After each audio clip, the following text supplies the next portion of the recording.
Olá, salve, salve, muito bom dia. Estamos aqui a postos para mais uma edição do nosso Sim, a revista radiofônica da Jovem Pan. Informação, prestação de serviço, entretenimento.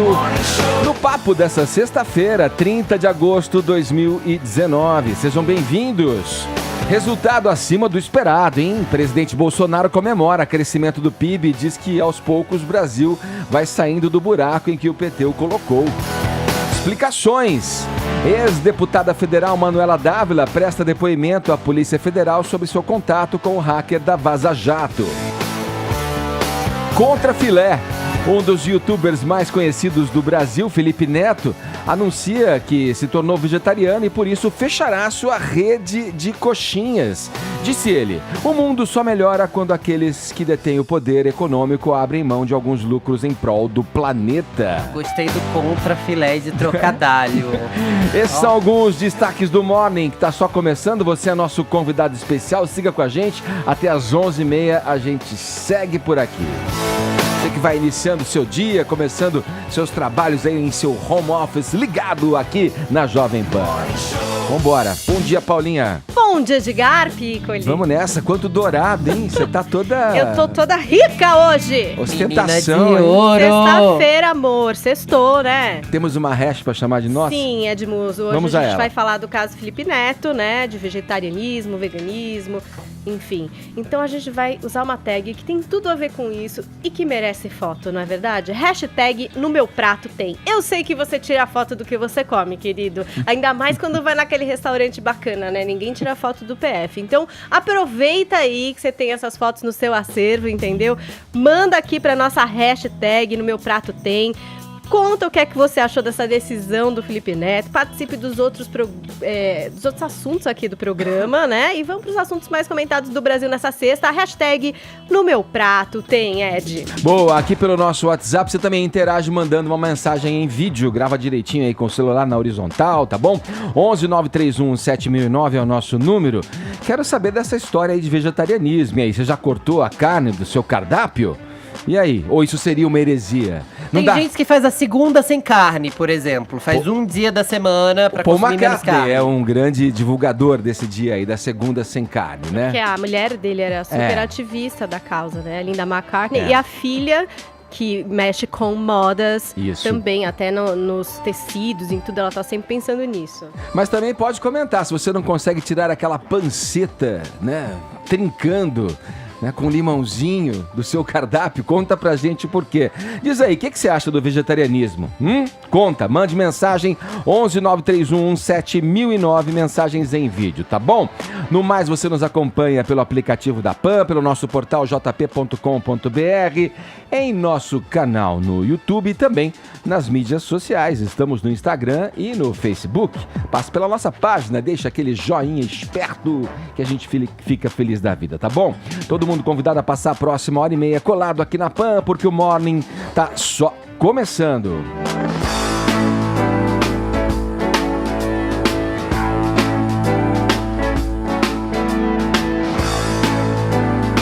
Pô, e a gente começa com uma notícia baixo astral, hein? Nesse morning de sexta-feira, vamos abrir o noticiário com essa informação triste. Morreu a filha do ex-técnico do Barcelona e da seleção espanhola, Luiz Henrique. 9 anos de idade apenas, Vini. Conta essa história pra gente. O que aconteceu? Aquelas notícias que é difícil de dar, né, Edgar? Porque é uma tristeza. A gente acompanhou ontem aí a mensagem que o próprio Luiz Henrique colocou pela sua rede social. Ele que já havia se afastado da seleção espanhola, Edgar, a qual ele estava comandando há menos de um ano também, mas ele se afastou em junho justamente para cuidar aí da filha. Na época ele nem falou especificamente o que era, falou que era por problemas pessoais, mas agora ele comunica a morte da filha dele, a Xana, de apenas 9 anos, Edgar, que foi diagnosticada com osteosarcoma, que é um tumor maligno que atinge os ossos. Ela recebeu esse diagnóstico há apenas 5 meses, para você ver aí a gravidade da doença e a rapidez com que ela evolui. E ontem o Luiz Henrique acabou emitindo uma nota oficial que a gente pode ver agora, né, falando sobre a morte da filha e dizendo que vai sentir, obviamente, muito a sua falta, mas que eles vão se lembrar dela a cada dia de suas vidas e com a esperança de que no futuro eles voltarão a se encontrar. Será uma estrela que guiará a nossa família, foram as palavras aí do técnico Luiz Henrique. Agradeceu também todas as mensagens de carinho que ele recebeu durante todos esses meses, também de toda a compreensão. Também agradeceu ali toda a equipe do Hospital San Juan de São Paulo pela dedicação ali, né, de todos os médicos, os enfermeiros, de todos os voluntários, e aí se despediu da filha com muita tristeza, né, Edgar, com muita dor no coração, obviamente, e recebeu muitas mensagens aí de solidariedade, de clubes, de jogadores. A gente pode rodar rapidamente aí, ó, a própria seleção espanhola, que foi o último trabalho dele, colocou lá uma mensagem de solidariedade. Teve também do Barcelona, onde ele foi jogador, onde ele também foi treinador, do próprio Real Madrid, rival do Barcelona, também colocou ali a sua mensagem em solidariedade ao Luiz Henrique. Aqui no Brasil nós tivemos essa mensagem do Corinthians, desejando muita força neste momento difícil. E aí também teve algumas mensagens de jogadores, né, do Bale, do Real Madrid, teve também do Busquets, que trabalhou com o Luiz Henrique no Barcelona, e nós tivemos também a mensagem do Neymar, né, que pelo Instagram dele colocou ali uma mensagem de luto, né, nos stories dele. Tá aí, ó, muita força para Luiz Henrique e toda a família. Foi a mensagem que o Neymar colocou também, se solidarizando aí com o técnico espanhol, Edgar. É uma tristeza, né, Vini? A morte de uma criança, quando se subverte a ordem natural das coisas, né? Uma criança morrendo, um filho morrer antes de um pai, é uma coisa que realmente comove, gera uma comoção. É triste mesmo, né? Apenas 9 anos, né? Essa menina lutando contra um câncer nos ossos, como você disse, né? Os ossos e a rapidez, né, Edgar? Apenas 5 meses, né, do ali, diagnóstico até batalhando. a morte. É terrível. Bom, vamos seguir aqui no Morning Show. Podemos seguir aqui. Temos mais um assunto para tratar com o Zé Maria Trindade, presidente Jair Bolsonaro. Ainda não temos Trindade na linha. Vamos para a próxima assunto aqui da nossa pauta. Então, Fefito, um assunto polêmico, né? Que envolve aí uma emenda a um projeto de lei que tramita na Assembleia Legislativa de São Paulo, uma proposta da deputada Janaína Pascoal. O que ela pretende proibir com essa ação na Câmara de São Paulo, Fefito? Olha só, eu vou levar um tempinho pra poder falar isso, porque falar sobre esse assunto já é despertar questões morais e também religiosas para falar de questões individuais. Crianças trans existem. A gente não vai negar isso. Não dá pra negar isso. No mundo todo essa questão é debatida. Crianças trans existem, crianças trans continuarão existindo.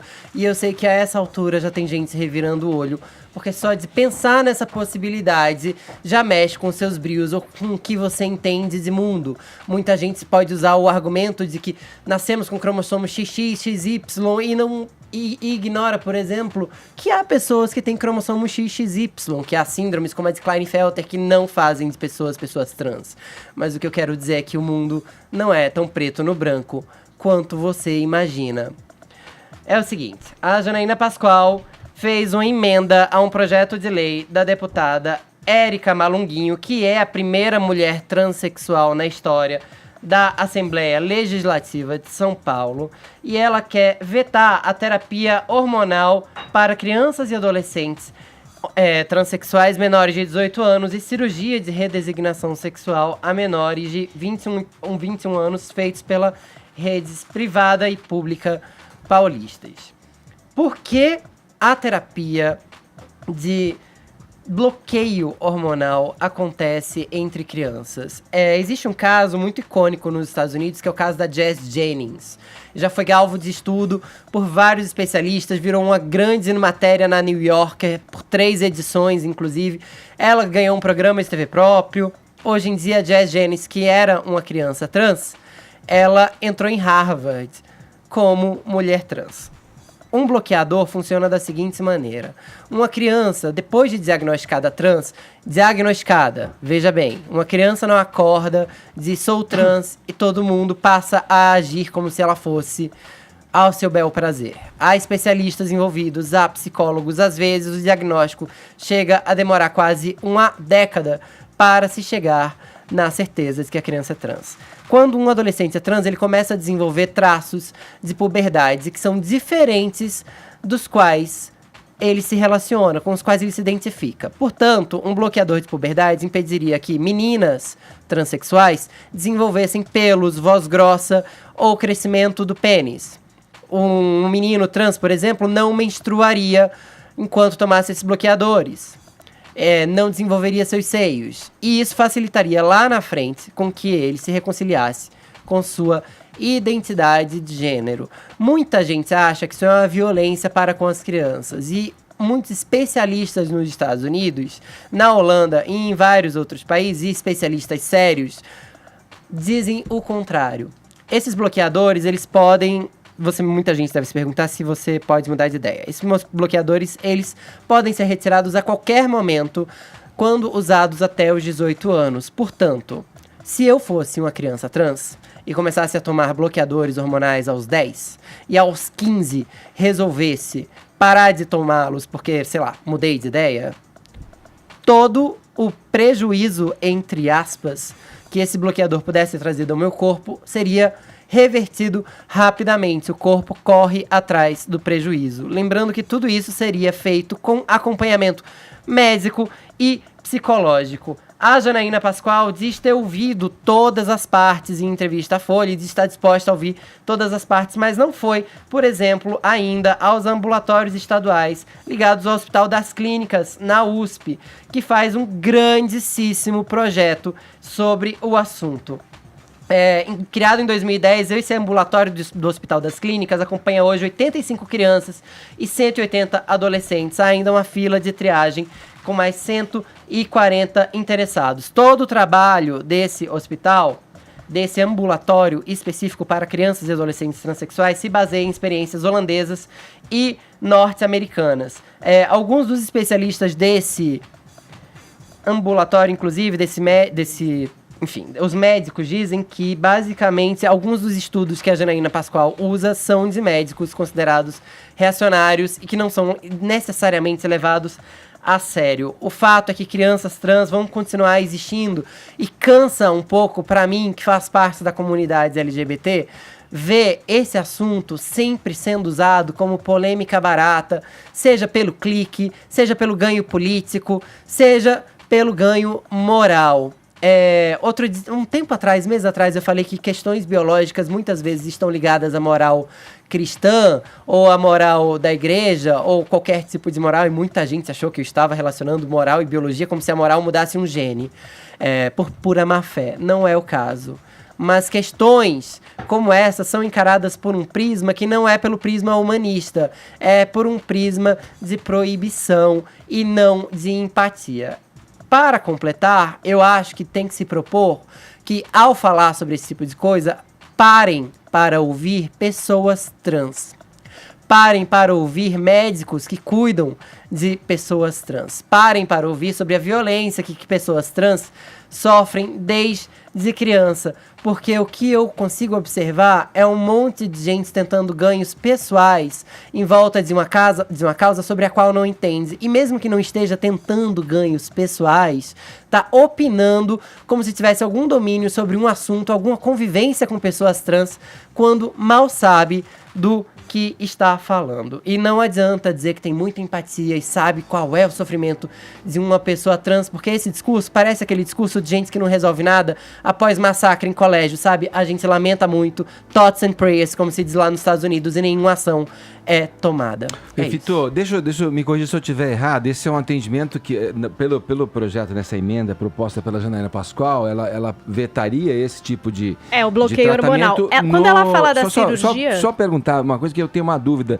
Paulinha. É no sistema público isso, No né? sistema público e privado também. Ah, no privado também. No privado para cirurgia de É isso que eu redesignação queria até saber 21 se- anos. A questão da cirurgia de redesignação, ela já acontece só depois dos 20 anos. Isso já é Sim. previsto. Sim. Então, até não haveria necessidade de colocar isso adentro, porque já existe essa restrição da idade de 21 anos para essa tomada de Sim. decisão. E não é assim, tomei essa decisão agora. Também tem um processo que pode levar até 3 anos para que a pessoa, de fato, consiga essa cirurgia. Porque o diagnóstico pode levar até 8 anos. Ou Sim. seja, não é algo feito sem acompanhamento médico. Na minha pergunta, Fefita, era porque se fosse abarcar somente a rede pública, mais uma vez a gente estaria num problema similar ao que acontece quando o assunto é, por exemplo, o aborto, onde você dá só a condição para quem tem o dinheiro, o poder aquisitivo, recorrer a esse tipo de ação, se é assim da sua escolha, né? Sim. Mais uma vez penalizando a população de baixa renda, que faz o uso Sim. da rede pública de hospitais. Né? Sim. Por isso a minha indagação. E é né? importante sempre lembrar que crianças e pessoas trans adultas vão sempre existir. Assim como homossexuais continuaram existindo, assim como negros continuaram existindo, assim como mulheres vão continuar existindo, assim como homens trans vão continuar existindo. Qualquer minoria que foi perseguida ao longo da história, ela continuou existindo e se mostrou como prova de resistência.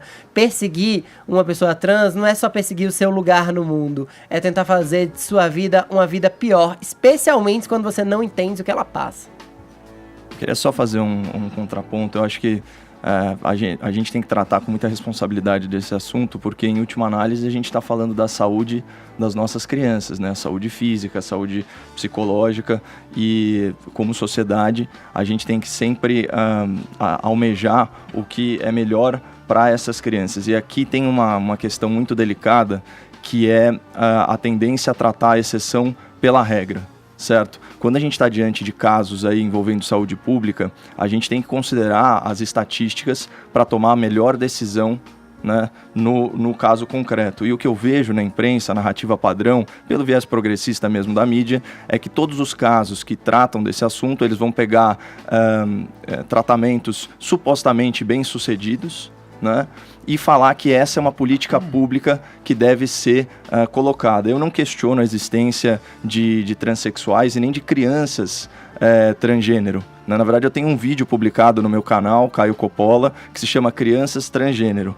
A questão é se essas crianças nascem dessa forma e quanto disso pode se atribuir a questões genéticas, portanto inerentes à pessoa, e quanto disso a fenômenos psicológicos ou psiquiátricos, ou seja, que podem mudar ao longo do tempo. Então, eu queria sugerir para o ouvinte da PAN uma reportagem especial da Gazeta do Povo, do Walt Heyer, e o título é o seguinte: Não se deixe enganar, crianças não nascem transgêneros.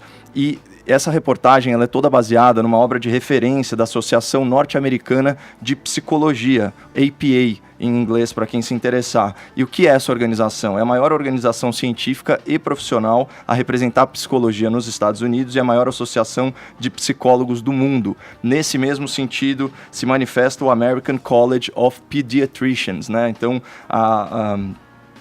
tem vários estudos desses órgãos, né, que são bem reputados internacionalmente, e o que diz o prefácio do Manual da Sexualidade e Psicologia da APA, que é uma publicação de 2014. Ele fala o seguinte, aqui eu vou trazer o principal dado comentado pela psicóloga californiana, a Laura Heinz, ela própria transexual. Abre aspas, a disforia de gênero em crianças persiste até a adolescência ou a idade adulta em, no máximo, 1 em cada 4 casos, sendo que a maioria desses meninos mais tarde se identifica como gay, não como transgêneros, e até metade das meninas se identificam como lésbicas, não como transgêneros. Isso aqui é fundamental, porque existe uma confusão gigantesca entre a questão do transgênero e a questão da homossexualidade. Então, muitas vezes, aquele jovem que na verdade, ao longo da sua vida, ao longo da sua puberdade, na sua vida adulta jovem, ele vai se entender como homossexual, ele pode sofrer de uma confusão,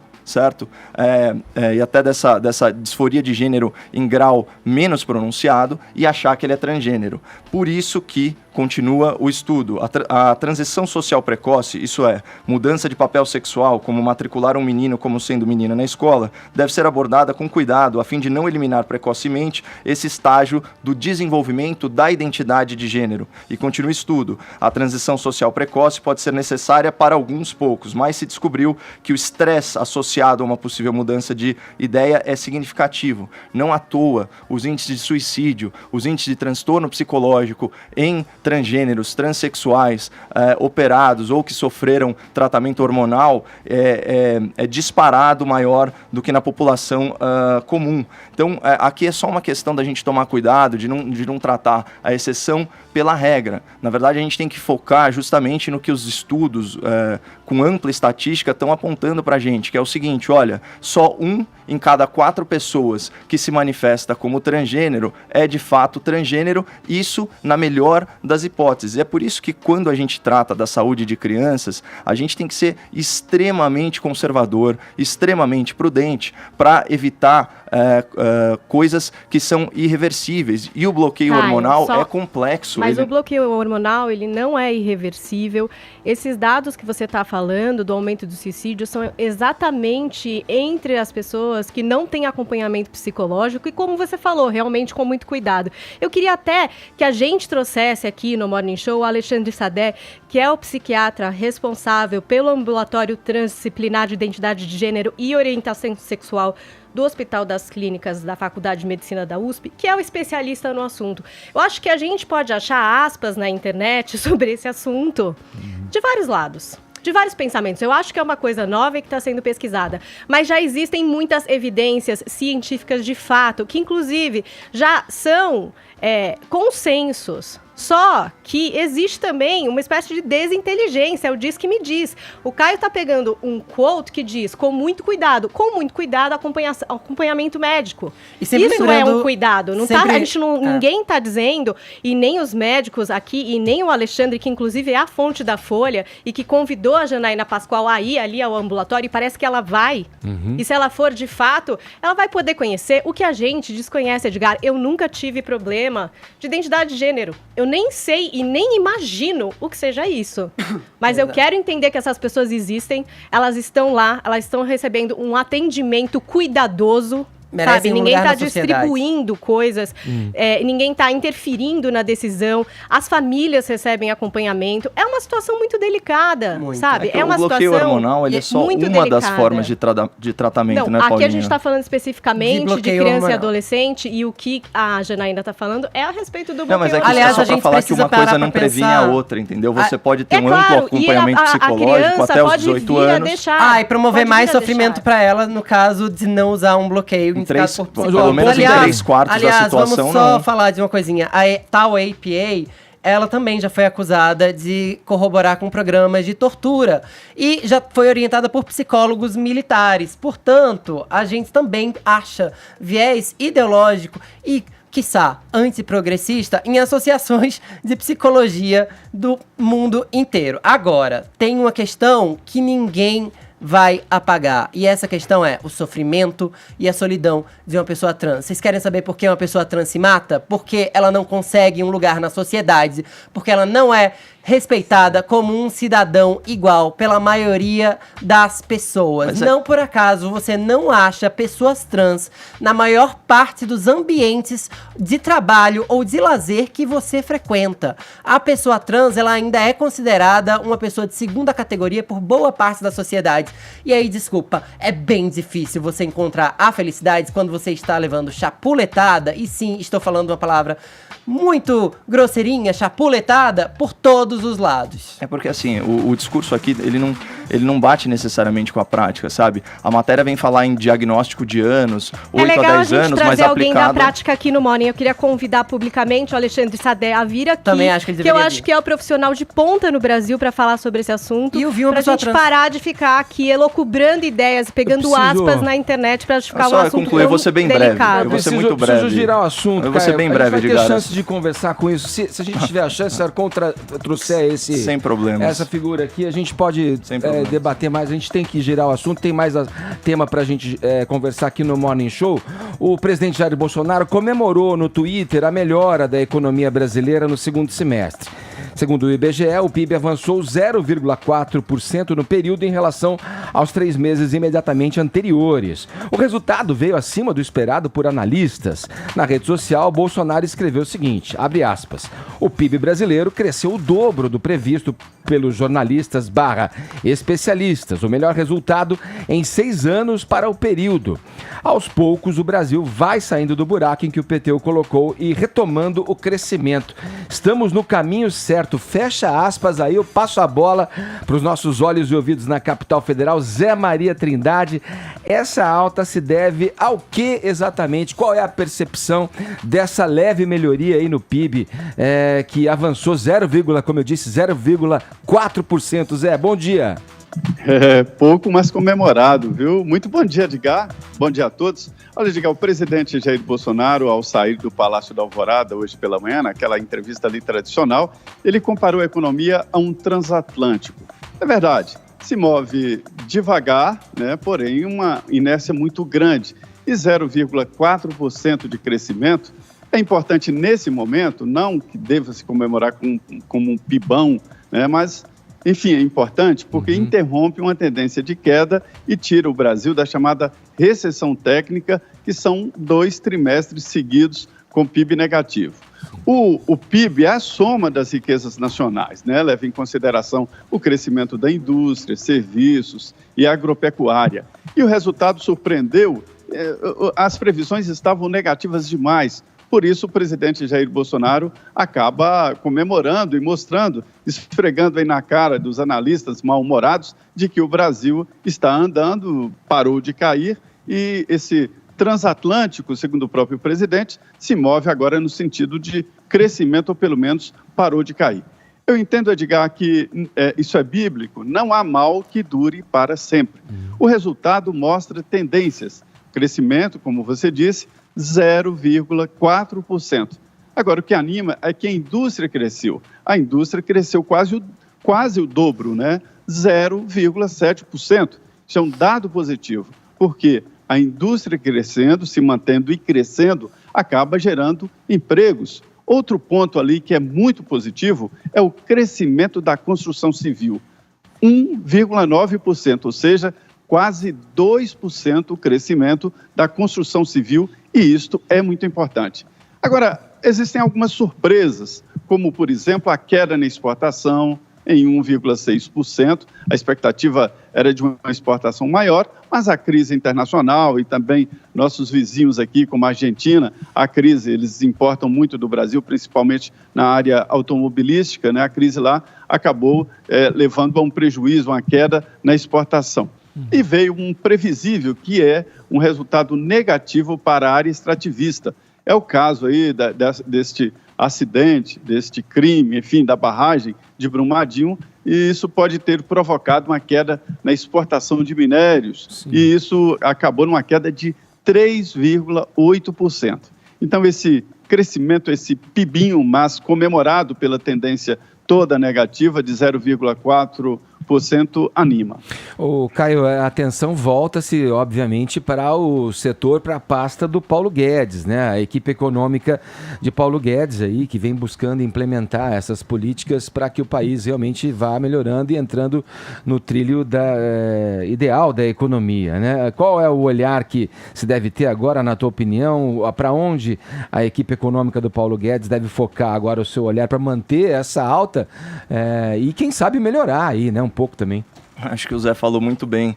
Eu achava que essa era uma boa notícia até ler sobre ela na imprensa, né? Eu queria destacar alguns pontos sobre esse crescimento aí de 0,4% no trimestre, que surpreendeu os tais especialistas, sempre tão pessimistas em relação à gestão Guedes-Bolsonaro. É importante pontuar que, além da queda na exportação, houve queda no agro, né? Então não se pode acreditar a agricultura e a pecuária, que foram aí responsáveis pelos bons resultados nos últimos tempos. A subida, de fato, foi puxada pela indústria e pela construção civil, especialmente no segmento imobiliário, né? Então chega a ser até um movimento natural. Caem os juros, né, que estão reduzidos aí a um patamar histórico, é importante pontuar isso. Os investidores, eles vão buscar o quê? Rentabilização com aluguel de imóveis, né? Além das condições mais benéficas para a aquisição desses ativos. Só que além da baixa de juros, tem outro fator que tem sido muito pouco falado, né, que é o seguinte: o Brasil criou 408 mil empregos formais no primeiro semestre. Esse é o melhor saldo em 5 anos, pessoal. Vamos lembrar que as pessoas que estão empregadas, naturalmente, além de baixar a dívida familiar, elas aumentam o consumo interno. Outro ponto, a arrecadação federal teve o melhor semestre em 5 anos também, 757 bilhões. Mês passado, julho, foi o melhor mês desde 2011, são 137 bilhões de reais na arrecadação. Então, esse cenário de receita crescendo, aliado ao ajuste fiscal, é muito auspicioso. Só que a imprensa, a grande imprensa, definitivamente não compartilha aí do meu otimismo esperançoso. Queria abrir aspas aqui para o arremate do editorial do Estadão de hoje. Vamos lá. O quadro ficará melhor se o presidente Bolsonaro e ministros contribuírem. De positivo, nada fizeram além de promover a reforma da Previdência. O resto foi quase só confusão. Vou repetir. De positivo, nada fizeram além de promover a reforma da Previdência. É preocupante ver a mídia tradicional desconsiderando em uma linha, de forma tão displicente, a reforma administrativa ministerial, a MP antifraude, a MP da liberdade econômica, o congelamento de concursos públicos e a extinção por decreto de milhares de cargos, funções e gratificações, os acordos bilaterais em bloco com grandes potências econômicas ao redor do mundo e a política de redução de juros, causa direta do investimento imobiliário que tirou o PIB da inércia. Certo? Então eu queria deixar esse alerta para o ouvinte, porque essa é a narrativa estabelecida. Se a economia melhorar, será apesar do governo. Se a economia piorar, será culpa do governo. Aliás, eu esqueci de comentar, olha só qual que é o título do editorial do Estadão ao qual eu me referi. País cresce apesar do governo. Isso que dá, viu, presidente Bolsonaro, cortar centenas de milhões de reais da imprensa, da mídia impressa. A MP 892, ela liberou as grandes empresas de sociedade anônima de publicarem os seus balanços em jornais de grande circulação, como é o caso do Estado de São Paulo. E olha só a coincidência, pessoal. Ontem, um dia antes desse editorial do Estadão, que tenta transformar uma vitória do país em uma derrota do governo, o Conselho Monetário Nacional, vinculado ao Banco Central e ao Ministério da Economia, editou a Resolução 4.720, desobrigando também as instituições financeiras a publicarem as suas demonstrações semestrais e anuais em jornais de grande circulação, como é o Estado. Que coincidência. Então, assim, parte o nosso coração ver essa mídia tão isenta e tão idônea perder os seus privilégios e reserva de mercado com toda essa receita milionária que antes era garantida. E grande parte dessa receita, pessoal, a gente tem que anotar, vem de empresas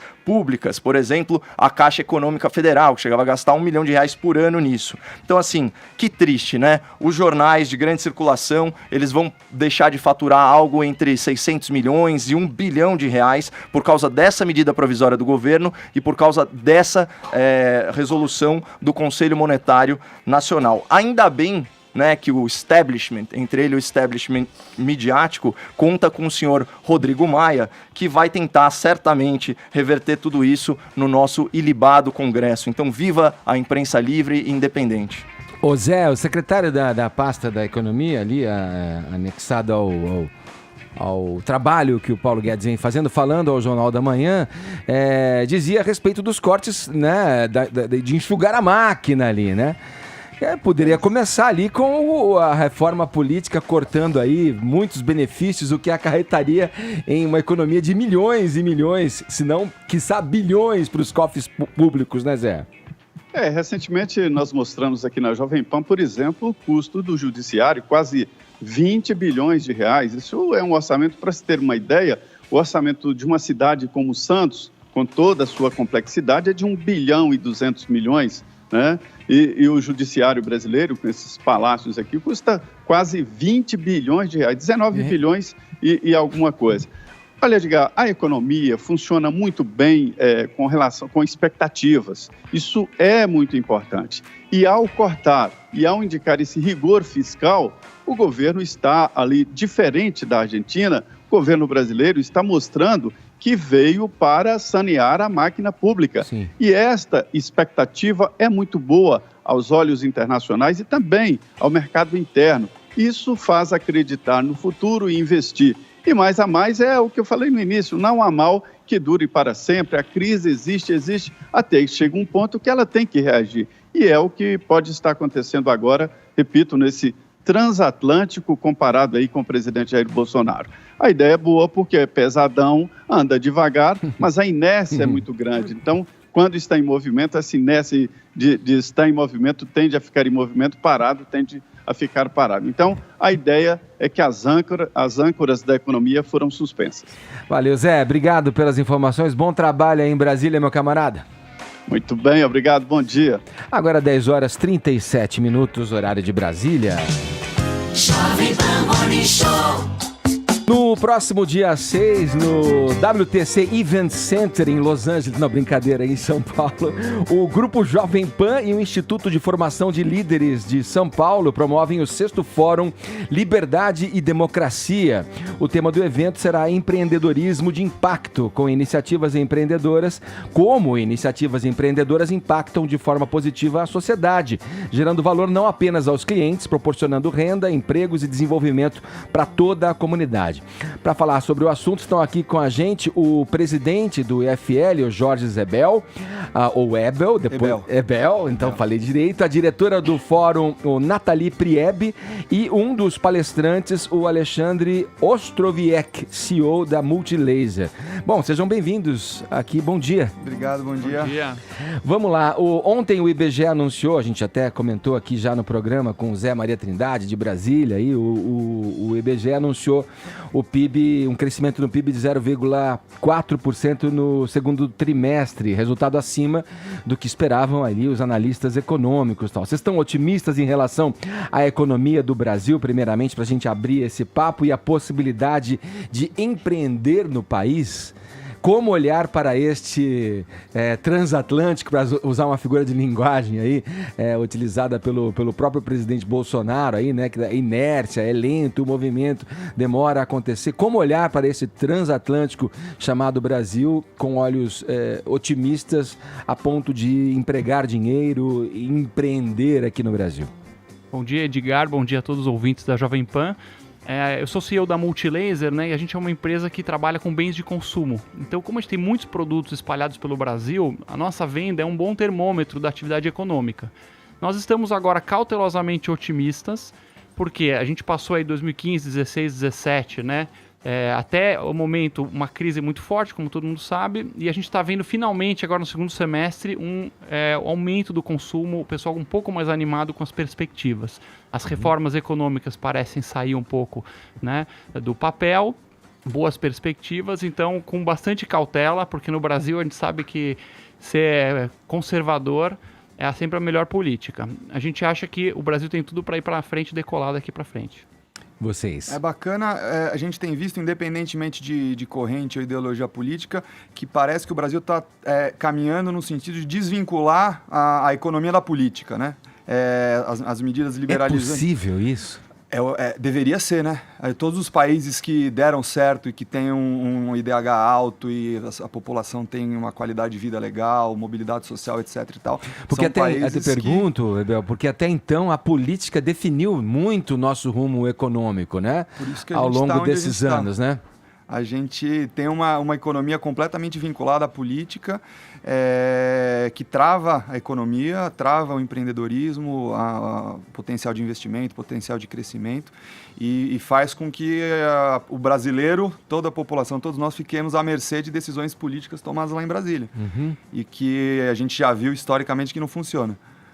E eu vejo com muito bons olhos a aprovação das reformas. A gente teve a aprovação da MP, da Liberdade Econômica, que eu acho que vai ajudar muito o ambiente de negócios brasileiro e está muito nessa linha do empreendedor.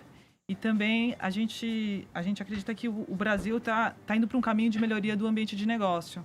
Agora a gente também está falando da reforma tributária, que eu acho que é um dos maiores entraves aí do empreendedorismo brasileiro, essa complexidade tributária e o custo tributário brasileiro. Nathalie, essa seria a minha próxima pergunta a respeito do qual seria o maior entrave, então, né? Tem a questão dos tributos, você acabou de colocar. O que mais que está segurando, jogando essa âncora aí para que a pessoa se sinta encorajada a empreender no Brasil? Além dessa questão dos tributos que você mencionou. O Brasil ele é um país pouco competitivo quando se compara com outros países do mundo. Então, até pelos rankings de Doing Business e liberdade econômica, você pode ver que o Brasil ele é considerado um país com uma alta burocracia, a gente tem uma dificuldade de acesso ao crédito, ele tem a questão tributária, a questão de segurança jurídica. Então a gente tem uma regulamentação trabalhista também um pouco restrita. E com tudo isso a gente acaba fazendo com que o ambiente de negócio não seja tão competitivo como outros países. Então eu acredito que quanto mais a gente puder melhorar o nosso ambiente de negócios, melhor a gente vai conseguir trazer oportunidades para toda a população. Muito disso passa pelo tal liberalismo, né? Muitos têm visto aí esse governo como o governo mais liberal dos últimos anos. Foi uma discussão vigente aí durante a eleição, muito pela agenda do ministro Paulo Guedes também. Qual que é a importância que vocês veem desse momento de liberalismo também para o país? Eu me sinto na obrigação só de fazer um parênteses aqui. Eu não consideraria esse governo um governo liberal. Tá. Hoje temos pessoas em algumas posições do governo que são liberais, mas o governo ele tem como um todo você não considera? Não, porque o liberalismo ele vai muito além do liberalismo econômico, propriamente dito. A liberdade não existe meia liberdade, a gente brinca, né? Então a liberdade ela é econômica, ela é social, ela é política, ela é completa. E parece que virou moda desde as eleições do ano passado, falar que é liberal. Então, aproveitar a oportunidade de estar aqui falando para tantas pessoas, para deixar claro que não tem meia liberdade. Ou você é liberal e respeita todas as liberdades econômicas, social, enfim, ou não. Nesse ponto, deixa eu pegar esse gancho que você trouxe pra gente e te passar o seguinte: como então driblar uma situação em que você tem ali um chefe de nação que não é considerado um liberal, mas que tem no seu... em uma de suas pastas, a mais importante que concerne o nosso assunto aqui, com relação ao empreendedorismo, a economia, como o Vini trouxe, o Paulo Guedes, um liberal ali, é considerado um liberal.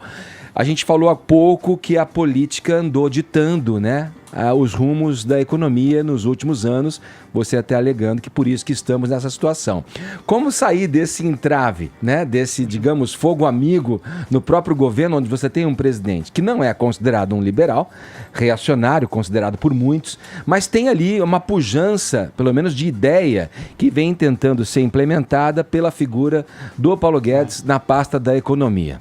Edgar, sem dúvida o Paulo Guedes pode ser enquadrado como um economista de cunho liberal. Ele está com um plano bastante interessante para o Brasil, no meu entender, das reformas, do caminho que o país tem que seguir. Porém, tem aquele ditado, né? Uma andorinha não faz verão. Então, na minha opinião, o Brasil ainda tem um grande entrave, que é dos valores da nação, que a gente ainda tem que decidir. Que eu nem usaria nem a palavra liberal como um rótulo, porque eu estou falando de alguns princípios que hoje todos os países desenvolvidos já têm como consenso, né? Mesmo países que têm uma pegada mais social, como a Escandinávia, por exemplo, a França, o Canadá, que tem um investimento social muito, muito grande, já tem esse consenso de que, você não deve infernizar suas próprias empresas, você deve deixar as empresas produzirem riqueza, nem que seja para taxar e poder também fazer a redistribuição. Então o Brasil ainda está um passo atrás, que eu chamaria até um pensamento mais mágico, né, por parte especialmente do poder público, daquelas ideias que a gente ainda tem que enterrar no Brasil, né? Empreendedor é malvadão, lucro é coisa do capeta. Essas ideias enterram a gente no passado e acabam sendo indevidamente colocadas como sendo só de um lado, né? Pô, liberal, então, é o cara que defende as empresas. Eu acredito que todo mundo tem que defender as empresas, seja de direita ou de esquerda, para que elas possam produzir empregos, riqueza, e aí pode ser distribuído mais ou menos de acordo com a ideologia de cada um. Jorge, você acha que o brasileiro ele já sabe liderar, ser além de só chefe? E você acha que o brasileiro é um bom empreendedor? Isso é para todos vocês, porque o brasileiro é muito inventivo, né? A gente tem essa história da criatividade do brasileiro, da história até de se virar em momentos de crise. Como que vocês veem, assim, o projeto brasileiro dando certo no empreender, em ser líder? O brasileiro ele é muito empreendedor por necessidade, né? Quando a gente analisa hoje desemprego, você vê quantas dessas pessoas estão empreendendo ali porque não tem um emprego. E é engraçado como a gente separa hoje oficialmente, né, empregos formais com carteira de trabalho, e você tem toda uma força de trabalho informal e muita gente que prefere ser informal, né, não tem a carteira assinada porque não quer. Então eu vejo que o Brasil ele tem um potencial muito, muito grande de crescimento, tanto por tamanho, por recursos naturais e por população, e é uma população que empreende, sabe se virar e quer se virar. O que a gente precisa desenvolver, de fato, eu acho que é essa consciência de mudança de valores, que é um pouco do trabalho que o Instituto tenta fazer agora com esse fórum, que o próprio ranking dos políticos também, que o Alexandre está à frente, tenta fazer, e é um trabalho de longo prazo. A gente tem que ter consciência que isso são valores que a gente vai imprimindo na sociedade e que ao longo dos anos a nossa sociedade ela tem que amadurecer para chegar nesse nível de liberdade e desenvolvimento que a gente busca. Não é mágico, não adianta a gente querer colocar alguém em qualquer lugar que seja, que vai virar uma chavinha e de repente vai estar todo mundo bem, vai ter emprego, vai ter renda. Não, isso é ilusão. É um trabalho de longo prazo, mas que funciona. A gente tem que se apegar que funciona, que dá certo, que hoje os países, quando a gente pensa, tá chateado, você vê gente indo morar fora, quer morar na Europa, Estados Unidos, todo mundo quer ir para países que trabalharam nesse sentido e que por isso hoje eles têm um desenvolvimento bacana. Então a gente tem que se espelhar nisso. Alexandre, qual que é o foco da tua palestra dentro deste empreendedorismo de impacto? Primeiramente, vamos tratar dos entraves que o Brasil coloca, né, para as empresas florescerem, se desenvolverem, e depois para toda essa discussão que hoje se fala muito em nível global, que é o triple bottom line, né? O pessoal chama em inglês, como são os objetivos sociais das empresas que não somente atender os seus acionistas. Isso é uma coisa que está muito agora em pauta. Tivemos recentemente nos Estados Unidos mais de 200 CEOs que assinaram um termo dizendo que as empresas têm uma missão além de só gerar lucro, né? E esse é um ponto interessante para se tratar. Deixa eu voltar aqui a uma questão que envolve ali a política e o olhar econômico que se tem, né? Você disse que não é uma coisa que acontece, agora o Jorge disse, não é uma coisa que acontece de uma hora para outra, virou a chave e tudo vai ficar bem e tal. Essa sinalização de uma melhora, ainda que tímida no PIB e tal, nos leva a crer que se tudo caminhar como está, a nossa tendência é pelo menos manter esse número, né?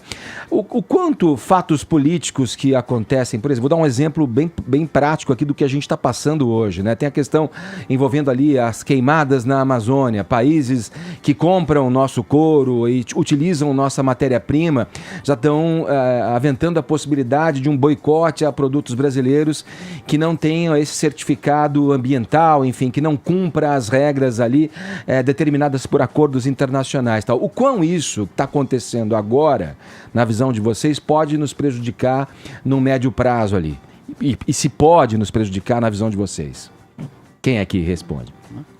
Nathalie, vai. Eu acredito que o Brasil é um país que é muito forte nas commodities, então a gente precisa muito, né, tanto o nosso PIB, grande parte dele é representado pelas commodities. Então a gente precisa ter uma boa conversa global. Então é muito importante que todos os políticos que estão envolvidos nesse processo saibam se comunicar e que a gente consiga ter um bom diálogo para que isso não seja um motivo de um entrave econômico e que possa prejudicar a geração de empregos aqui no Brasil. Agora é um momento, acho que talvez de autocrítica, porque todos vocês são lideranças. O Brasil tem formado bons líderes? Ou a gente ainda tem dificuldade nessa categoria? Boa pergunta, Fefito. Eu acho que a definição de liderança e o que as pessoas esperam de lideranças, ela tem mudado. Se a gente fala, fazendo uma autocrítica como nação, eu acho que a gente pecou na formação de liderança nas últimas décadas, e a gente precisa correr atrás disso e tem potencial total de reverter essa situação. Deixa eu entender melhor o que é o empreendedorismo. Imagino que o ouvinte também tenha essa indagação. O que é o empreendedorismo de impacto? Então, a gente trouxe esse tema, ele é um pouco mais abrangente do que falam hoje de empreendedorismo de impacto social ou ambiental. A gente quer tratar como todos os empreendedores que eles estão, seja numa empresa própria, ou seja dentro de outras empresas, ou até mesmo dentro do governo, se eles estão melhorando os processos, eles estão, de certa forma, tendo um impacto positivo na sociedade. Então, o empreendedor e o impacto positivo, a gente fala, da geração de emprego, criação de novas tecnologias e produtos que muitas vezes auxiliam e melhoram o dia a dia das pessoas. Quando você tem um serviço que é melhorado, por exemplo, que pode auxiliar na mobilidade urbana.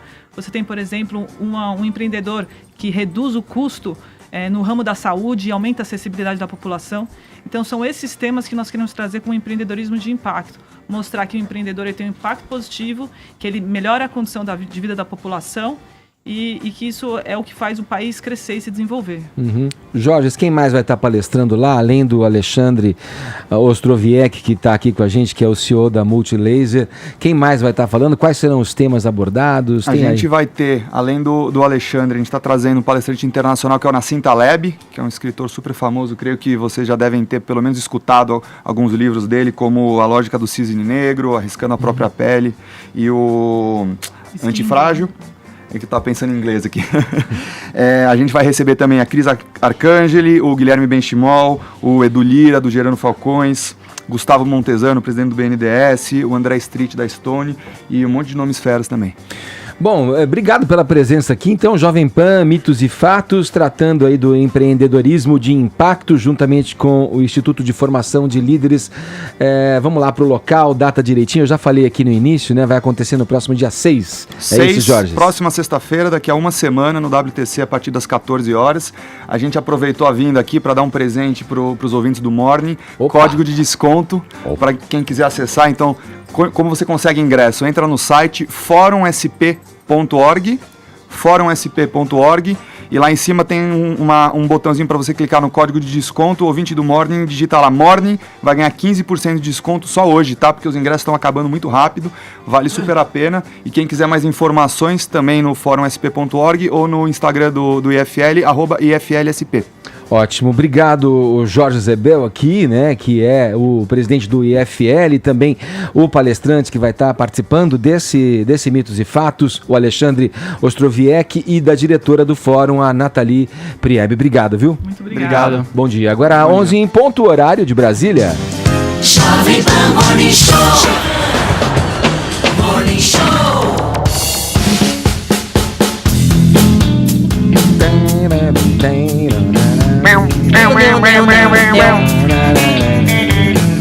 Eu gosto do Ron Wood, viu? Tava vendo um post dele aqui, vou quebrar outro protocolo um pouco. O Ron Wood de guitarra dos Stones, né? Ele desenhando, fazendo os desenhos. Ele fez os desenhos das mãos, o close das mãos dos integrantes dos Rolling Stones. Fez a mão do Keith Richards, fez a mão do Charlie Watts segurando uma baqueta, enfim, fez uma gaita ali, né? E eu fiquei pensando assim, feliz de quem desenha e faz um som, né? E desenhar a mão é difícil. Mas vamos conversar aqui, Fefito, que é o seguinte, ó. Não, Paulinha. É Paulinha? Claro. Sim, é comigo. Vem comigo, Paulinha. Vai. Vamos falar aí do novo vegetariano da praça. É Felipe Neto o nome dele. Sim. E aí? Felipe Neto, nosso youtuber, empresário bem-sucedido, né? Você que ainda nunca ouviu falar nele, não sei em que país você tá E vivendo. eu nem sabia que ele tinha uma rede de coxinhas. Eu também não sabia. Fiquei sabendo agora. Fiquei sabendo agora. Então não sei se é interessante também fechar a rede, aquelas loucas. Mas enfim, ele vai fechar, na verdade. Felipe Neto. Pô, há mas uma tem coxinha semana... de Calma, jaca, gente, pô. calma. Coxinha de Vocês estão jaca. atravessando. Deixa Vamos a desde o Paulinha. começo. Há uma semana eu vou te atrás... Interrompe, amor. Eu não ligo, Ô, eu não Paulinha, tenho esse problema. mas é coxinha Olha, de jaca, meu. é assim, calma. Dá a dica Há uma pra ele. semana atrás, Felipe Neto resolveu dizer pra todo mundo que ele ia tentar ficar sem comer carne. Certo. E aí ele até postou algumas coisas lá, que ele gostou, hambúrguer de grão de bico, sei lá. E aí ele Bom. conseguiu. Ele conseguiu. E aí ele resolveu contar pra todo mundo ontem, através do Twitter, que essa questão do vegetarianismo pegou mesmo pra ele. E que por isso ele abriu mão de ter um contrato de publicidade de R$470 mil. Um contrato de publicidade, a gente tá falando disso por enquanto, tá? Daí ele falou, tinha a opção de cumprir o contrato e só anunciar minha mudança depois, mas decidi que já tinha sido hipócrita por tempo demais consumindo carne, mesmo sabendo das consequências. Aí ele fez ali. Dito isso, tiro 2 lições. Eu realmente me tornei alguém de quem sinto orgulho de ser. Minhas convicções não estão à venda. E 2, eu queimei quase R$500 mil para me tornar vegetariano. Agora eu não como mais carne nem a pau. 3, quem diria que Felipe Neto ganha tanto dinheiro, né, gente? Meu, que contrato bom, Mais né? uma revelação aí, interessante. O pessoal começou a comentar, por exemplo, a Maísa deu maior apoio, falou, ó, Felipe, também já abri mão de contratos por conta da minha alimentação e de verdade, você não tá queimando dinheiro, só está sendo verdadeiro consigo mesmo e por isso não tem preço, parabéns. O Fábio Rabin já fez uma piada com a situação e falou assim, eu também me tornei vegetariano, mas por R$500 mil eu comeria você e o bebê. Então só aquela piada que já deu problema com a Vanessa Camargo, acho que não vai dar problema com o Felipe Neto. E aí teve gente que criticou completamente, então eu peguei o tweet aqui do Edgar Guedidian, que falou, notem que em praticamente todos os posts, Felipe Neto exalta, 1, a si mesmo, e 2, o seu dinheiro. Concordo. Sério, eu desconheço alguém com um ego tão titânico quanto o dele. Proibir meus filhos de consumir conteúdo dele tem se mostrado cada dia a decisão mais acertada. E aí essa conversa continuou na internet com o Felipe contando que ele vai fechar os quiosques que ele tem de uma coxinha que chamava a marca Netos, e que essa não foi uma decisão fácil, mas que está alinhado com o que ele defende. E aí diz o seguinte, eu acredito que o mundo só melhora quando aqueles que detêm o poder econômico abrem mão de alguns lucros em prol do planeta. E aí isso também repercutiu entre pessoas falando, que bom, vai fechar. Pessoas achando que aquilo, enfim, era mais um truquezinho do Felipe Neto. E a Paola Carocelha mandou também o seu recado pro Felipe, falando assim, ó, fecha não, emprega pessoas, cuida bem delas, faz um trabalho bonito e muda as receitas. Coxinha pode não usar nenhum bicho, pode fazer a melhor marca de coxinhas vegetarianas e veganas. Peraí, palmas pra mim. Você e Paola estão juntos. Eu acabei, Paola Carosella, te amo. É porque eu falei, faz de coxinha de jaca. Coxinha de jaca é bom, meu. E aí ela falou, ó, você pode ter a melhor marca de coxinhas vegetarianas e veganas, conquistar o mercado, crescer e gerar muitos bons empregos. Aí o Felipe foi e respondeu para ela o seguinte, não é tão simples. A regra sócios board, vou analisar a abertura de um novo negócio. É a única possibilidade. Aí o Felipe também fez um tweet falando que foi muito bem recebido pelos veganos, vegetarianos e tal, que até os veganos é um público que ele zoava bastante, assim, né? E ele diz que ele se considerava meio hipócrita porque ele sabe que tem a ver essa história de consumir carne com o meio ambiente, mais que a comida era sem gosto e tal, então ele sempre tinha ali um ponto de zoação com os veganos. E não bastando, Ed, ele fez um vídeo, a gente tá vendo a capa aqui, Felipe Neto vegano, eu tirei um trechinho pra você ver que a decisão dele não tem só a ver com uma questão pessoal, houve um despertar também em relação ao que a gente está passando com o meio ambiente. Vamos conferir. Tá vendo, Ed? Então parece que teve até essa conotação, assim, desse impacto de meio ambiente para ele tomar essa decisão. Aí ele falou que ele vai passo a passo, ele ainda acho que come leite, derivados, né? Sim, por exemplo, queijo, ovo. Então que ele ainda tá no passo a passo. passo para ir eliminando essas coisas, porque ele acha que é isso que faz sentido, ele tá bancando agora essa situação. Você acha que sua convicção, Vini? Você acha que o Felipe Neto mudou? Ele agora tá convicto em ajudar nessa luta? Não sei. Vai, Vini. Você perguntou direto. Eu não sei. Porque você é o pagodeiro que faz churrasco todo fim de semana, pô. Não, eu não vou tirar a carne da minha alimentação, mas tudo bem, o Felipe Neto tá no direito dele, ele come o que ele quiser. Se ele quiser se alimentar todo dia de água, ele se alimenta. Agora é o seguinte, a crítica do seguidor, ela é válida também. O Felipe Neto é o cara que eu sigo lá no Twitter, gosto de muitos posicionamentos dele, mas vira e mexe, é recorrente essa utilização da grana, essa ostentação, sabe, do dinheiro que ele tem. Abrir mão de 500 mil, como se ele não fosse faturar daqui pra frente com a história de ser vegetariano. Ou você acha que não tem um mercado enorme por trás disso também? Bom, a Carosella deu a dica pra ele. Deu a dica. E outra coisa, o Felipe Neto... ou ele já não mudou vários posicionamentos dele também, buscando mercado, buscando dinheiro. Vejam como começou a carreira do Felipe Neto e que ele é hoje. É totalmente diferente. Até ele falar, né, que ele nem faz mais vídeo pra criança. Ele nem faz mais. Mas ele começou sendo um youtuber de criticar, de falar mal de todo mundo. Depois ele passou por um momento ali de fazer um conteúdo mais infantil, transferiu esse conteúdo mais ali pro irmão, que é outro fenômeno agora, e ele tá lá agora, faz é um youtuber mais de variedades, que faz reacts, faz umas coisas mais variadas assim também. Então toda essa mudança de posicionamento tá visando isso aqui, ó, dinheiro, lucro. E vira e mexe, ele posta, ele faz essa exposição mesmo de dinheiro. Estou perdendo. Perdendo nada, Felipe. Continua com a sua convicção aí, mas não vem com essa que não cola, não. E o seguidor tá certo. Olha, tem umas coisinhas que eu queria falar. Primeiro que ontem eu tava falando com a Sil Esteves, que faz o Pânico aqui, e eu não sabia disso. Ela falou que lá no Rio de Janeiro, a Netos Coxinhas é um fenômeno, mas é um fenômeno do nível, assim, tipo, meninos, crianças, adolescentes, assim, viajam com a família pro Rio pra comer dessa coxinha. Ô, louco. Pra poder provar da coxinha do Felipe Neto. Tá muito fora. Motivo turístico. Isso aí.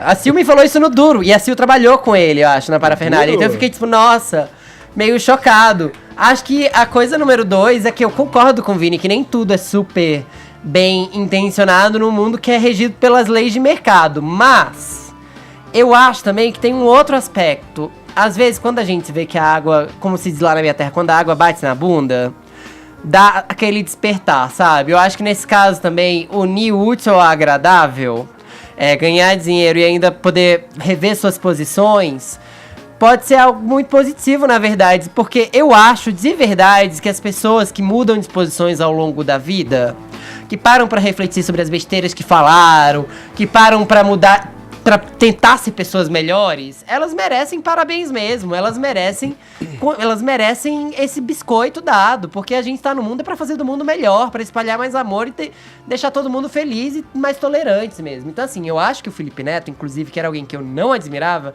e hoje em dia sigo feliz da vida, virou um fado sensato. Agora, se tá ganhando dinheiro por causa disso, também não acho que é um problema, mas também acho que o Vini tem sua dose de razão ali. Dá pra pensar que as leis de mercado regem, mas que ele anda muito sensato, ele anda. Mas tô percebendo que vocês estão focando no gatilho que fez o cara... Porque o gatilho, ele pode gerar um buzz ali, uma discussão, enfim, você pode falar, é oportunismo ou não. O cara tá agora querendo gerar esse buzz porque ele já tem um negócio pensado que ele vai meter na sequência. Mas eu quero focar na questão no cerne mesmo. Essa juventude, essa meninada, vem com essa ideia de mudança de paradigma em vários setores e na alimentação também. Sim. O impacto que isso pode gerar, o vegetarianismo no caso, ele vira um ativismo. Se ele é levado às últimas consequências e por um número cada vez maior de pessoas, imagine o que isso pode transformar em relação à força que tem, o que pode transformar na indústria, por exemplo. Até porque as pessoas têm mais acesso a dados, né? A ideia da segunda-feira sem carne, salvo engano, aconteceu também para economizar água, porque a indústria pecuária é uma das maiores consumidoras de água do mundo. Então, é muita água usada para poder limpar a carne, mas por exemplo. Onde eu quero chegar, Fefito? E para quem encher o saco de quem toma uma decisão própria, pessoal na vida. Você quer comer carne, continuar comendo a sua panceta, mas sabe quem como que eu acho brinquei que pegou, aqui? Ed? Beleza. Você quer ser vegetariano? Por que eu vou fazer, Não, sabe? eu acho, mas eu acho que o que pegou foi a questão dele falar, puxa, eu sou tão legal que eu perdi 400 e tantos mil reais porque eu resolvi ser uma pessoa melhor. Tipo, ele poderia falar só, gente, deu certo, consegui ficar sem comer carne. Não, nem fala de contrato, porque não vem ao caso, a gente não tá administrando a conta dele, entendeu? Enfim, era só falar. Num país de crise sou snob. Sei lá. A crítica do seguidor na qual eu concordo é da autoexaltação, como se agora que ele virou vegetariano ele é a melhor pessoa do mundo. E da ostentação também do dinheiro. Olha. Aí siga suas convicções sem precisar ficar, sabe? Hashtag coxinha de jaca? Não, hashtag no meu prato tem. O que estão dizendo aí os nossos twitteiros? Ai, tem tanto prato, de que a gente tá em terceiro entre os assuntos mais comentados Olha deste aí, país. beleza. Então temos aí a ostentação de Yuri Medeiros Ozawa. É uma boa ostentação. Hashtag no meu prato tem. Aí ele diz, ostentando porque hoje é dia do pagode, um monte de camarãozinho frito, que eu já fiquei com fome, não sei se já podia, mas já gostaria. Salivei. Marcel Thomas, hashtag no meu prato tem muito sabor mineiro, a boa galinha caipira com quiabo de cada dia. Love it! E tem uma foto aí do que ele... Eu adoro quiabo também, gente, delícia. Luana Rafa Vi, hashtag no meu prato tem, não pode faltar na minha mesa, é sagrado, meu pãozinho com café preto. E aqui no nosso WhatsApp, hein? Como é que é? Como é que as pessoas estão interagindo com a gente, falando a respeito de vegetarianismo? Manda aí, Murilo, solta pra gente, vamos ver. Bom dia, pessoal do Morning, Juliano de Ribeirão Preto, tudo bem? Beleza, Juliano? Sobre vegetarianismo e veganismo, eu sou um comedor assíduo de carnes, mas eu acho assim que com muita força de vontade, muita força mesmo, vegetariano eu conseguiria. Agora vegano, pra mim, impossível. Bom, é isso, abraço a todos aí. Pô, Ribeirão ainda, churrascão direto. Bom dia, Morning Show, aqui é a Lalis Lúcia, de Ribeirão Preto. Olá. E sobre a carne, se eu conseguir cortar, eu consigo cortar sim, eu corto certinho, assim. Corto pequenininho pra ficar mais fácil de comer. E outra coisa, né? Ser vegetariano, ser vegano não é sinal de evolução nenhuma. Porque, como diz Jesus, lá em algum evangelho, ele fala assim, que o importante não é o que entra, mas sim o que sai pela boca. Mas eu não pretendo ser vegetariana, não. Um beijo a todos. Cara, eu sou sua fã. Um beijo a todo mundo. Tchau. Corta bem a carne, né? Corta no corte de vídeo. Olá, pessoal do Morning Show. Com essa imagem aqui atrás, não preciso dizer o que eu defendo, né? Cantinho do churrasco. Um abraço aí pra todos, pro Caio, pra Paulinho, Fefito, pro Edgar, pro Vini. Sou fã do programa de vocês. Valeu. Eu acho que não tem problema nenhum ser vegano ou vegetariano. Eu acho que o problema é ser chato. Pessoas que querem obrigar você a ser vegano, vegetariano. Eu acho que isso que é o problema, sabe? Ser chato. Tá? Um abraço pra todos. Tchau. Valeu, concordo com ele. É o que o Edgar estava falando, mais ou menos. Vamos lá, vamos girar o assunto aqui. A ex-deputada federal, Manuela Dávila. Gaúcha, Manuela Dávila, né? Deve gostar de uma costela de carne. Um fogo de chão. Falando nisso, a deputada Manuela Dávila prestou depoimento à Polícia Federal sobre o seu contato com o hacker da Vaza Jato. Ela, inclusive, cedeu o seu celular às autoridades. Vini, vamos relembrar essa história toda aí? Por onde você quer começar? Pelo cabelo, né, da Manuela Dávila. Tá Olha bonito, só, eu gostei, visual, né? Ficou bafo. Pink, rosa, né? Essas mechas aí. Novo estilo da nossa Manuela Dávila, que concorreu, né, à presidência, à vice-presidência, né, Edgar, depois ela concorreu pelo PCdoB e depois virou vice na chapa do Haddad. E aí o que acontece? O Walter Delgatti Neto, que foi um dos hackers preso na operação Spoofing, ele admitiu que entrou ali, né, ele hackeou vários celulares de autoridades e que também conseguiu o contato do jornalista Glenn Greenwald, do Intercept, que divulgou as matérias com relação ao ministro Sérgio Moro e procuradores da Lava Jato, através da Manuela Dávila, que ela teria passado esse contato para ele. A Manuela, na época que o Walter Delgatti fez essa afirmação, ela estava fora do país, fazendo um curso no exterior, no Reino Unido, mas já tinha soltado ali uma nota oficial dizendo que era verdade, que ela teve a comunicação até do próprio Telegram de que seu celular havia sido hackeado. Depois teve esta pessoa que entrou em contato com ela, dizendo que tinha ali informações importantes de graves atos ilícitos praticados por autoridades. E aí ela foi lá então e passou o contato do Glenn Greenwald, dizendo que era um jornalista importante, renomado, que poderia cuidar ali da questão. E agora, nesse retorno da Manuela Dávila para o Brasil, ela basicamente cumpriu a promessa dela, foi lá prestar depoimento à Polícia Federal para esclarecer os fatos e entregou o celular dela. Edgar, entregou o celular dela para que seja feita ali uma perícia e a veracidade dos fatos dos quais ela coloca. E ela fez até uma provocação pelo Twitter também, dizendo o seguinte, ó: ontem entreguei voluntariamente meu celular para a Polícia Federal. Eu já havia entregue os prints de todas as conversas. Ontem entreguei as informações do telefone para que fique comprovada a veracidade das informações que prestei voluntariamente em meu depoimento. Por que ninguém mais entregou o celular? Questiona Manuela Dávila, que eu acho que tá certa ela, né, Edgar? Se ela quer esclarecer mesmo, se ela quer mostrar que ela tem razão neste contato que ela teve aí com este hacker, que ela diz, né, não sabia que era o Walter Delgatti Neto, que foi uma pessoa que entrou em contato com ela. Ela, como ela fala, ela é jornalista também, como sigilo da fonte, ela foi lá, passou o telefone do Glenn Greenwald e agora está prestando aí todos os esclarecimentos. Beleza, vamos lá para uma musiquinha agora, 11h23, pulou 11h24, horário de Brasília. Jovem Pan Morning Show. Reta final com esse R de rádio antigo aqui no Morning Show. Olha aí, vamos pra saideira do Fefito, que hoje... Saideira do Fefito! Tava com saudades. Meu, era isso, né? Eu tava contando aí as horas pra dar essa notícia aí, né? Nossa, você não pode ficar sem saber que... Acabou o relacionamento entre Pedro Scooby e Anitta. Olha, é o ex-casal, posso chamar de ex-casal? Não é que acabou, eles estão dando um tempo. Às vezes as pessoas precisam de férias, não sei. Estão dando um tempo. Férias com o ex. Nossa, já pensou? Pedro Scooby era um bom personagem pro de férias com o ex, hein? Aparece com a Luana agora. Imagina a Luana Piovani saindo do mar. Gente, para de zoar, meu casal, queria que desse certo. Eu também queria, você sabe que eu sou um adepto do amor. Aí, parecia.